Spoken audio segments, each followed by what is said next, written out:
Vamos à participação da nossa companheira Vera Magalhães. Bom dia, Vera. Bom dia, Vitor Brown, para todo mundo aí no estúdio, para os nossos ouvintes e internautas nesta sexta-feira. Bom, Vera, não dá para ser outro assunto do dia, o debate entre os presidenciáveis ontem na TV. Você escreveu mais cedo que Bolsonaro foi poupado pela maioria dos adversários. Por que essa estratégia? Por que essa decisão de poupar Bolsonaro?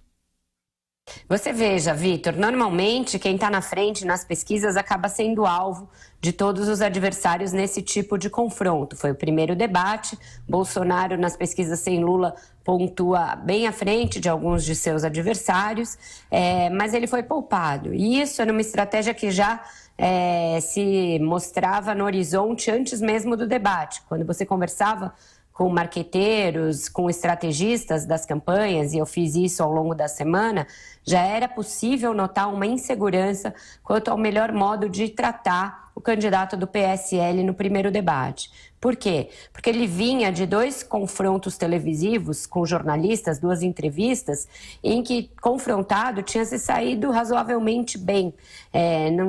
Não bem para aqueles que não pretendem votar nele, porque ele mostra muitas fragilidades de conteúdo, mas bem naquela análise mais superficial, televisiva mesmo, de não conseguir ser desmontado, de não conseguir ser pego em contradições, de as coisas polêmicas que ele diz serem aquelas para as quais o seu eleitorado já está treinado e até mesmo gosta quando ele fala. Então, os candidatos chegaram ao debate visivelmente pisando em ovos para tratar com Jair Bolsonaro. Ciro Gomes, por exemplo, que já chegou a se referir a ele como sociopata, já fez as piores acusações possíveis, na única vez em que o confrontou, em que perguntou a ele, começou dizendo assim: o meu colega deputado Jair Bolsonaro, e aí depois o meu amigo Jair, então num tom muito mais leve do que em ocasiões anteriores. O único que foi para cima dele foi o Guilherme Boulos, que tem quase traço nas pesquisas e que já é o seu antípoda natural, já é a extrema esquerda com a qual ele gosta da qual ele gosta justamente de se distanciar. Então isso para ele acaba contando pontos junto ao seu eleitorado.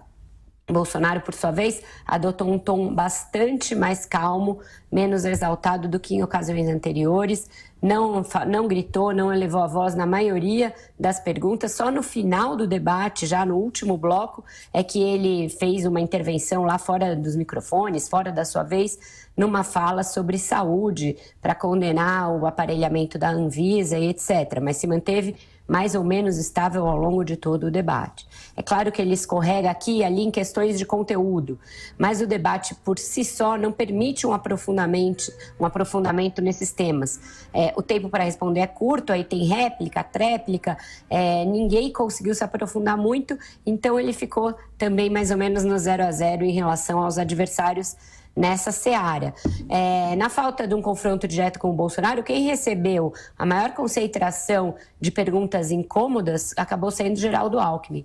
Sua aliança com o Centrão, o fato do PSDB ter apoiado Michel Temer, as acusações de corrupção que pesam contra o PSDB e até mesmo uma hesitação do PSDB no início em apoiar o Bolsa Família foram apontadas por diversos adversários para fustigar o tucano. Ele sentiu o baque, ficou acuado e, nas vezes em que falou, teve uma fala muito burocrática, marcada pela repetição de siglas, uma coisa meio exaustiva, muito monocórdia, que não conseguiu fixar nenhum dos temas que pretendia, não fixou nenhuma mensagem. Seus aliados estavam bastante cabisbaixos ali na saída dos estúdios, quase 2h, quando deixamos o debate, Vitor. Bom dia, Vera. E o PT ausente fez um debate paralelo. Funcionou, Vera?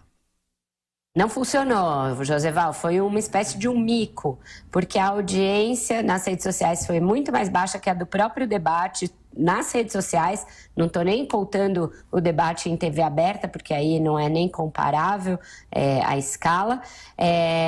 E o Lula, que os petistas achavam que seria o centro do debate, o assunto em torno do qual girariam as discussões, foi mencionado 1 ou 2 vezes só, de maneira bastante lateral, no início pelo Guilherme Boulos, que quis se colocar no papel do lulista ali presente, e depois em uma outra resposta, sem que fosse centro de debate, sem que as pessoas discutissem a sua ausência, sem que a sua prisão gerasse alguma controvérsia entre os adversários. Nisso, pelo menos, os candidatos demonstraram alguma estratégia, não cederam à tentação de fazer de um preso o sujeito oculto do debate. O debate transcorreu sem que o Lula fosse um personagem.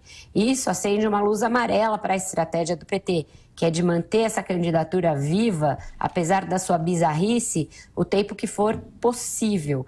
Vai ficando claro que, diante da cada vez maior possibilidade de o TSE negar o registro da candidatura ao ex-presidente, seu eleitorado pode se dispersar, pode sofrer uma diáspora, caso o PT não aponte de uma vez o seu candidato e não decida por uma campanha fora das celas, Joseval.